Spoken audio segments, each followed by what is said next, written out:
जय माता की। कैसे हैं आप सब? आप सबका स्वागत है मेरे इस यूट्यूब चैनल पर। आशा करती हूँ कि आप सबको मेरे हर एक वीडियो से कोई ना कोई नॉलेज मिल ही जाती होगी। मैं हमेशा आपको कहती हूँ कि अगर आपको कोई भी वीडियो अच्छी लगती है तो उसे शेयर कर दिया कीजिए, ताकि हो सकता है कि कोई ऐसा व्यक्ति हो जिसका भला हो जाए उस वीडियो से। आज का जो टॉपिक है वो बहुत ही इम्पोर्टेंट टॉपिक है। कभी कभी गंदी बदबू आती है। पूजा पाठ करते समय भी कई बार गंदी बदबू आनी आरंभ हो जाती है। कई बार वैसे ही बैठे हैं फिर भी गंदी बदबू आ रही है। बहुत ही इम्पोर्टेंट टॉपिक है। किसी सब्सक्राइबर के लिए ये वीडियो बनाया गया है क्योंकि उसके साथ ही ये सब हो रहा है। तो वीडियो में आगे बढ़ने से पहले जल्दी से मेरे चैनल को सब्सक्राइब कीजिए, बेल आइकन दबाइए, ताकि मेरे द्वारा अपलोड की गई हर वीडियो की नोटिफिकेशन आपको मिल सके। तो चलिए बढ़ते हैं वीडियो में आगे। जब पूजा पाठ किया जाता है और आपके कोई गुरु नहीं है और आपको गंदी बदबू आती है पूजा पाठ करने पर, या आप नहा कर आए हैं, आपने कपड़े बदले हैं, फिर भी आपको अपने आप से गंदी बदबू आ रही है। आपने परफ्यूम लगाया है लेकिन परफ्यूम की खुशबू कुछ ही सेकंड के बाद उड़ जाती है और आपको फिर से गंदी बदबू आनी आरंभ हो जाती है। तो निर्संदेह आपके साथ कोई नेगेटिव एनर्जी है। ऐसी नेगेटिव एनर्जी कई बारी चौक चौराहों से भी लग जाती है। जब आप बिना सुरक्षा कवच के जब चलते हैं, आपके सर पर आपके गुरु का हाथ नहीं है, आप शमशान की तरफ से आ रहे हैं, या आपके किसी शत्रु ने आपको अ, दुखी करने के लिए, आपको परेशान करने के लिए, आपसे किसी बात का बदला लेने के लिए, कोई भड़ास या कोई खुंदक निकालने के लिए आप पर कोई तांत्रिक क्रिया कर दी है गंदी वाली, तब भी आपको इस प्रकार से गंदी बदबू आनी आरंभ हो जाती है। तो इन सब को बहुत गहराई से सोचने की आवश्यकता है। आपको इन बातों को हल्के में नहीं लेना है। ऐसा मेरे ही बेटे के साथ भी एक बार हुआ था। बहुत समय पहले की बात है। तब मेरा बेटा 3rd या 4th में पढ़ता था। तो किसी ने खुंदक निकालने के लिए, अब मुझ पर तो उनका कोई किया कराया चलता नहीं था, तो उन्होंने खुंदक निकालने के लिए मेरे बेटे पर तांत्रिक क्रिया कर दी, जिसकी वजह से जो मेरा बेटा है वो स्कूल जब जाता था ना, तो वो वाइट शर्ट पहन कर जाता था। तो जब वो स्कूल से आता था उसकी शर्ट जो है वो मटमैली हो चुकी होती थी, काली काली हो चुकी होती थी, और इतनी गंदी बदबू उससे आती थी जैसे कि कई गटर एक साथ खोल दिए हों। तब उसकी काट की गई। जब पता चला कि इसके साथ आज ऐसे हुआ, अगले दिन भी ऐसे हुआ, तब उसकी काट की गई। उस समय मैं पूजा पाठ तो करती थी, परंतु मेरे गुरु तो थे लेकिन गद्दी प्राप्त नहीं थे। तो इसलिए काट करने में थोड़ा समय लगा, क्योंकि मुझे काट करना उस समय नहीं आता था। तो गुरु जी के पास जाने की आवश्यकता थी। तो हम गुरु जी के पास गए और गुरु जी के द्वारा उसकी काट करवाई गई। उसके बाद आज तक बेटा बिल्कुल ठीक है, कोई बदबू नहीं आती, कोई कुछ नहीं आता। तो इस प्रकार से लोग तांत्रिक क्रियाएं कर देते हैं। तो अगर आपके गुरु नहीं है और आपके साथ ये सब हो रहा है, तब आवश्यकता है कि आप अपने गुरु से संपर्क करें। ठीक है, अगर आपके गुरु नहीं है तो आप किसी अच्छे गुरु की खोज करें और अपने गुरु से इन सब की काट करवाएं। वैसे मैं भी आपको एक तरीका बता दूंगी वीडियो में, जिससे आप बिना कहीं जाए भी काट कर सकते हैं। तो जिनके गुरु हैं उनके साथ ऐसा क्यों होता है कि गंदी बदबू आ रही है, पूजा पाठ करते समय भी गंदी बदबू आ रही है, नहाने के बावजूद भी गंदी बदबू आ रही है, परफ्यूम लगाने के बावजूद भी गंदी बदबू आ रही है, लेकिन हम तो गुरुमुख हैं, हमारे तो गुरु हैं, तो फिर हमें ऐसा क्यों हो रहा है? तो उसका मैं आपको एक एग्ज़ाम्पल बताती हूँ। तो हमारे पास एक बच्ची आई। उसको नागों की चौकी आती थी, नागों का उस पर पहरा था। तो जब उसको नागों की सवारी आनी शुरू हुई तो उसके बाद उसने उनके घर में कुछ तांत्रिक क्रिया थी। तो जब घर में परेशानियाँ थी तो वो किसी बाबा के पास गए। तो वो बाबा जी के द्वारा उन्हें पता चला कि इस लड़की पर तो नागों का पहरा है। तब उसे नागों की सवारी उस समय पहली बार आई। तो घर की बाधा को दूर किया गया और नाग देवता को सामने लाया गया। अब नाग देवता जो हैं वो सामने आ चुके हैं। तो जो वो बच्ची थी उसने उन्हीं को गुरु बना लिया। अभी ये हाल फिलहाल की ही बात है कि वो हमारे पास आई थी और उसने अपनी ये पूरी स्टोरी बताई। तो उसको नागों की सवारी जब आनी शुरू हुई तो उसने उसी बाबा को अपना गुरु बना लिया। तो वो जो बाबा थे वो पीरों की गद्दी लगाते थे। कहने की बात है कि पीरों की लगाते हैं, लेकिन असल में वो उन्होंने जिन सिद्ध किए हुए थे। तब क्या हुआ कि उस जो वो बाबा थे उन्हीं ने उस लड़की पर जिन छोड़ दिए। अब उस लड़की को वो जो जिन था वो भेष बदल कर दिखाई देना शुरू हो गया। जिन के रूप में दिखाई नहीं देता था, एक सुंदर लड़के के रूप में दिखाई देता था। तो वो लड़की तो थी शादीशुदा। तो उसने जब अपने गुरु से बात की कि मुझे इस प्रकार से कोई लड़का दिखाई देता है और जब वो लड़का दिखाई देता है तब मुझे स्मेल आती है, गंदी बदबू आती है।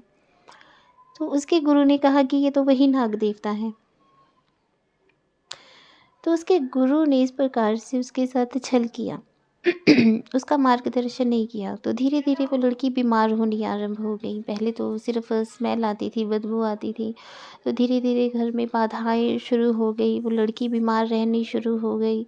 पति से भी अनबन होनी शुरू हो गई। यहाँ तक अनबन हो गई कि उसके पति कहते थे कि मैं चाहता ही नहीं हूँ कि तू जिंदा बचे। इतनी उनकी अनबन बढ़ चुकी थी। उनके घर में बाधाएं इतनी बढ़ चुकी थी। तो उस लड़की ने जब हमसे संपर्क किया कि नागों का पहरा है, नागों की सवारी आती है। अब माता काली की भी सवारी आनी शुरू हो गई है, लेकिन फिर भी घर में इस प्रकार से बाधाएं हैं, घर में इस प्रकार से तंगियां हैं, लड़ाई झगड़े बहुत होते हैं। तो इसका कारण क्या है? तो जब उसकी पूजा ली गई तो पूजा में निकल कर सामने आया कि लड़की के साथ नागों की सवारी तो थी, लेकिन जिन भी थे। वो जिन जो थे, जो भी भोग प्रसाद वो अपने इष्ट को लगाती थी, वो भोग प्रसाद वो जिन खाते थे। वो भोग प्रसाद देवी देवताओं को मिल ही नहीं पाता था। जैसे पुराने समय में असुर करते थे, कहीं ऋषि मुनि हवन यज्ञ करते थे तो वो जो दानव होते थे, असुर होते थे, वो हवन कुंड में ही हड्डियाँ या खून वगैरह डालना शुरू कर देते थे और हवन का सारा ही जो फल होता था वो खा जाते थे। देवताओं तक पहुँचने ही नहीं देते थे। वही सब आज के समय में भी हो रहा है।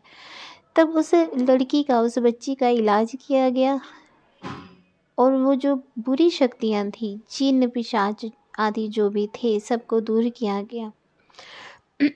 अब वो लड़की अपने घर में गद्दी लगाती है माता काली की। कोई बदबू नहीं आती, कोई कुछ नहीं होता। तो ऐसा होता क्यों है? गुरु भी ऐसा छल कर जाते हैं कई बार, क्योंकि गुरु आपको वही देंगे जो उनके पास है। अगर गुरु के पास बुरी शक्तियाँ हैं तो वो आपको बुरी शक्तियाँ ही देंगे, अच्छी शक्तियों का नाम लेकर। वो आपको कह देंगे कि ये माता काली है, लेकिन असल में होती वो कोई और ही चीज़ है। तो जो गुरु आदेश करेंगे वो चीज़ आपके सामने वही रूप धारण करके खड़ी होगी। इसीलिए कहा जाता है कि ज़्यादातर तो अपने घर ही में रहो, कहीं आने जाने की ज़रूरत ही नहीं है। आपके वेदों में, पुराणों में सब कुछ वर्णित है। आप अपने वेदों पुराणों के अकॉर्डिंग चलिए, अपने शास्त्रों के अकॉर्डिंग चलिए, क्योंकि आपको किसी के भी दिल का पता नहीं है, किसके दिल में क्या है। मैं नहीं बता सकती कि आपके दिल में क्या है, आप नहीं बता सकते कि मेरे दिल में क्या है। इसीलिए कहा जाता है कि पानी पियो छानकर, गुरु बनाओ जानकर। अगर आप किसी को गुरु बनाना चाहते हैं तो पहले अच्छे से छानबीन कीजिए कि वास्तव में उसके पास ये शक्तियाँ क्या हैं। क्या आपका उद्देश्य सिर्फ शक्तियाँ प्राप्त करना है या ज्ञान प्राप्त करना है? क्योंकि जो मेन मकसद आपका होना चाहिए वो ज्ञान प्राप्ति होना चाहिए, शक्ति प्राप्ति नहीं, क्योंकि शक्तियाँ भी उलझा देती हैं। इतनी आसानी से शक्तियाँ कभी भी प्राप्त नहीं होती हैं। लेकिन अगर आपको ज्ञान है तब आपको पता होगा कि मैंने हर उलझन में से कैसे निकलना है। जब मैं किसी शक्ति को प्राप्त करूँगा तो मैं कैसे उस उलझन में से बाहर निकलूँगा, क्योंकि ये माया है। माया भ्रमित करती हैं, है ना? तो जब ये शक्तियाँ भ्रमित करती हैं तब उन्हें उस भ्रम में से निकलना बहुत ही मुश्किल होता है। ऊपर से अगर आपके गुरु ही गलत हैं आपके, क्योंकि आज के समय में अच्छी शक्तियाँ बहुत कम लोगों के पास है, बुरी शक्तियाँ हर एक के पास है। जिनके पास अच्छी शक्तियाँ हैं वो कभी भी प्रदर्शित नहीं करते हैं, और जिनके पास बुरी शक्तियाँ हैं वो दिखावा करते हैं कि हमारे पास शक्तियाँ हैं। तो अगर आपको परख ही नहीं है, आपको ज्ञान ही नहीं है कि शक्तियाँ, असली शक्ति क्या है और नकली शक्ति क्या है, मतलब कि बुरी, अच्छी शक्ति क्या है, बुरी शक्ति क्या है, जब आपको इस चीज़ की परख ही नहीं है तब आप कैसे किसी को गुरु बनाकर उसके आदेशों का पालन कर रहे हैं, क्योंकि गुरु भी भ्रमित करते हैं। अब जो ये बच्चा जिसने ये प्रश्न किया है कि मुझे इस प्रकार से गंदी बदबू आती है, तो इसका साफ इशारा इसी ओर जाता है कि इस बच्चे के आस-पास ज़रूर कोई नेगेटिव एनर्जी है, जिसकी वजह से इसे ये गंदी बदबू आती है। हो सकता है कि उसके आस-पास नेगेटिव एनर्जी हो, और ये भी हो सकता है कि उसके अंदर, उसके शरीर में नेगेटिव एनर्जी अपना घर बनाकर बैठी हो, इसलिए उसे बदबू आती है। ठीक है? तो उसके लिए बहुत ज़रूरी है कि उस चीज़ का समाधान करना, क्योंकि बिना समाधान के जब वो चीज़ आपके अंदर अपना पक्का घर बना लेती है तब उसे निकाल पाना बहुत मुश्किल होता है। क्योंकि जो नेगेटिव एनर्जी होती है, नकारात्मक ऊर्जा होती है, इसको जल्दी से परास्त करना मुश्किल होता है। आपने देखा होगा देवी-देवता भी जो थे वो भी शक गलत शक्तियों से, असुरों से भिड़ नहीं पाते थे, तो भगवती का प्रादुर्भाव होता था, माँ को याद किया जाता था, माँ असुरों का संहार करती थी, है ना? तो अगर आपके साथ ऐसा हो रहा है कि आपको गंदी बदबू आ रही है, आप अपने गुरु से बात कर रहे हैं कि हमें इस प्रकार से गंदी बदबू आ रही है, और आपके गुरु भी आपको कोई राह नहीं दे रहे हैं, कोई समाधान आपको नहीं बता रहे हैं, तो इसका संकेत यही है कि हो सकता है कि वो गंदी शक्ति जो है वो आपके गुरु ने ही आप पर छोड़ी हो, क्योंकि जो गुरु के पास होगा वो वही आपको देंगे। ठीक है? जो गुरु के पास होगा वही आपको देंगे। अगर आपको गंदी बदबू आ रही है और आपके गुरु आपका समाधान नहीं कर रहे हैं, तब आवश्यक है कि आप अपने गुरु से थोड़ी दूरी बनाइए। गुरु से दूरी बनाकर आप अपना सही तरीके से अपने जो ये समस्या है इसका समाधान कीजिए। तो समाधान आप कैसे करेंगे? समाधान आप ऐसे करेंगे कि आप डेली दुर्गा कवच पढ़ना आरंभ कीजिए। जब आप दुर्गा कवच पढ़ेंगे तो आपके चारों तरफ एक ऐसा सुरक्षा चक्र बन जाएगा जो भेद कर कोई भी नेगेटिव एनर्जी उसमें प्रवेश नहीं कर पाएगी, क्योंकि दुर्गा कवच सबसे ज़्यादा शक्तिशाली कवच माना जाता है। आप दुर्गा कवच पढ़ते समय अपने पास जल रखिए और उस जल को अभिमंत्रित कीजिए। जब वो जल दुर्गा कवच से अभिमंत्रित हो जाएगा तब उसी जल को आप ग्रहण कीजिए, उसको पीजिए। जब आप उस जल को पिएंगे तो आपके अंदर जो भी नेगेटिव एनर्जी होगी वो भी ख़त्म होनी शुरू हो जाएगी।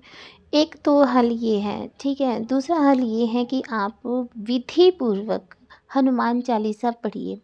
हनुमान चालीसा को आप सिद्ध कीजिए विधि पूर्वक, ठीक है। हनुमान चालीसा को सिद्ध करके जैसे जैसे आप हनुमान चालीसा सिद्ध करेंगे वैसे वैसे आप देखेंगे कि आपके पास से गंदी बदबू आनी ख़त्म हो गई है और आपको चमेली के फूलों की खुशबू आनी शुरू हो गई है। जब ये गंदी बदबू अच्छी सुगंध में परिवर्तित हो जाए तब आप समझना कि आपकी समस्या का समाधान हो गया है। और वेदों पुराणों का सहारा लीजिए। अगर आप भागवत श्रीमद् देवी भागवत पुराण पढ़ रहे हैं तब आप पर किसी भी नेगेटिव एनर्जी का प्रभाव नहीं पड़ सकता है, ठीक है। तो इस प्रकार से आप अपना हल घर बैठे भी कर सकती हैं, बिना किसी गुरु, बिना किसी ओझा, बिना किसी तांत्रिक के पास गए भी आप अपना हल कर सकते हैं। हमारे वेदों पुराणों में सब कुछ वर्णित है।